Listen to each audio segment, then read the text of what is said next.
ನಮಸ್ಕಾರ ಅಭ್ಯರ್ಥಿಗಳೇ, ಪಾಲಕರೇ, ನಮ್ಮ ಚಾನಲ್ಗೆ ಸ್ವಾಗತ. ನೋಡಿ ಅಭ್ಯರ್ಥಿಗಳೇ, ಈಗಾಗಲೇ ಮೈನಾರಿಟಿ ಅಲ್ಪಸಂಖ್ಯಾತರ ಇಲಾಖೆ ವತಿಯಿಂದ ಹಾಸ್ಟೆಲ್ 6ನೇ ತರಗತಿ ಹಾಸ್ಟೆಲ್ಗೆ ಸಂಬಂಧಿಸಿದಂತೆ 1ನೇ ಲಿಸ್ಟನ್ನು ಬಿಡುಗಡೆ ಮಾಡಿದರು.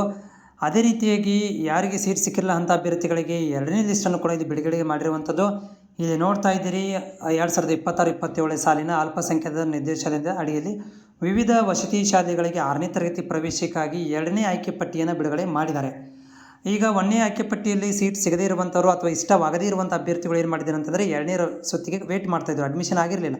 ಅಂಥವ್ರುಗಳಿಗೆ ಈ ಪಟ್ಟಿ ಬಿಡುಗಡೆ ಆಗಿರುವಂಥದ್ದು. ಇದನ್ನು ಕ್ಲಿಕ್ ಮಾಡಿದರೆ ನಿಮಗೆ ಇದನ್ನು ಕ್ಲಿಕ್ ಮಾಡಿದರೆ ನಿಮ್ಗೆ ಏನಾಗುತ್ತೆ ಅಂದರೆ ಈ ರೀತಿಯಾದಂಥ ಪಟ್ಟಿ ಕಾಣಿಸುತ್ತೆ ನಿಮಗೆ. ಸೊ ಇದರಲ್ಲಿ ನೋಡ್ತಾ ಇದ್ದೀರಿ, ನಿಮ್ಮ ಒಂದು ಡಿಸ್ಟ್ರಿಕ್ಟ್ ಇದೆ, ಕ್ಯಾಂಡಿಡೇಟ್ ಹೆಸರಿದೆ, ಆಮೇಲೆ ಸ್ಯಾಟ್ಸ್ ನಂಬರು, ರಿಲಿಜಿಯಸ್ಸು, ಯಾವ ಇದು ರಿಲಿಜನ್ ಇದೆ, ಆಮೇಲೆ ಮಾರ್ಕ್ಸ್ ಎಷ್ಟು ತೊಗೊಂಡಿದ್ದೀರಿ, ಯಾವ ಸ್ಕೂಲಲ್ಲಿ ಅಲಾಟ್ಮೆಂಟ್ ಆಗಿದೆ, ಯಾವ ಕಾಸ್ಟಲ್ಲಿ ಅಲಾಟ್ಮೆಂಟ್ ಆಗಿದೆ, ಎಲ್ಲನೂ ಕೂಡ ಇದರಲ್ಲಿ ಕೊಟ್ಟಿದ್ದಾರೆ. ಇದನ್ನು ನೀವು ಇದರ ಲಿಸ್ಟಲ್ಲಿ ನೀವು ಸರ್ಚ್ ಮಾಡಬೇಕಾಗತ್ತೆ. ಇದು ಒಟ್ಟು 157 ಪೇಜ್ಗಳನ್ನು ಹೊಂದಿರುವಂಥ ಒಂದು PDF ಆಗಿದೆ. ಇದರಲ್ಲಿ ಎಲ್ಲ ಜಿಲ್ಲೆದು ಒಂದೇ PDF ಅಲ್ಲಿ ಕೊಟ್ಟಿದ್ದಾರೆ. ಇದರಲ್ಲಿ ನಿಮ್ಮ ಮಗುವಿನ ಹೆಸರು ಇದೆ ಅಂತ ಕನ್ಫರ್ಮ್ ಮಾಡ್ಕೋಬೇಕಾಗತ್ತೆ. ಕನ್ಫರ್ಮ್ ಮಾಡಿಕೊಂಡು ನೀವು ಅಡ್ಮಿಷನ್ಗೆ ಹೋಗಬೇಕಾಗತ್ತೆ.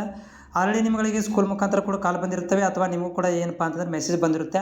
ಅದು ನೋಡಿಕೊಂಡು ಎಲ್ಲಿ ಬಂದಿದೆ ಅಂತ ಆ ಸ್ಕೂಲಿಗೆ ವಿಸಿಟ್ ಮಾಡಿ, ಅಲ್ಲಿ ನಿಮಗೆ ಯಾವಾಗ ಕೊನೆ ದಿನಾಂಕ ಇರುತ್ತೆ ಅನ್ನೋದು ಕೂಡ ಮಾಹಿತಿ ತೊಗೋಬೇಕಾಗತ್ತೆ. ಆ ಸ್ಕೂಲ್ನವರು ನಿಮಗೆ ಎಲ್ಲ ಥರದ ಮಾಹಿತಿಗಳನ್ನು ಕೊಡ್ತಾರೆ. ಮುಂದಿನ ಆ ಸ್ಕೂಲಿಗೆ ವಿಸಿಟ್ ಮಾಡಿ ಈ ಒಂದು ಲಿಸ್ಟಲ್ಲಿ ಹೆಸರಿದ್ದವ್ರು ಮಾತ್ರ ನೀವು ಹೋಗ್ಬೋದು.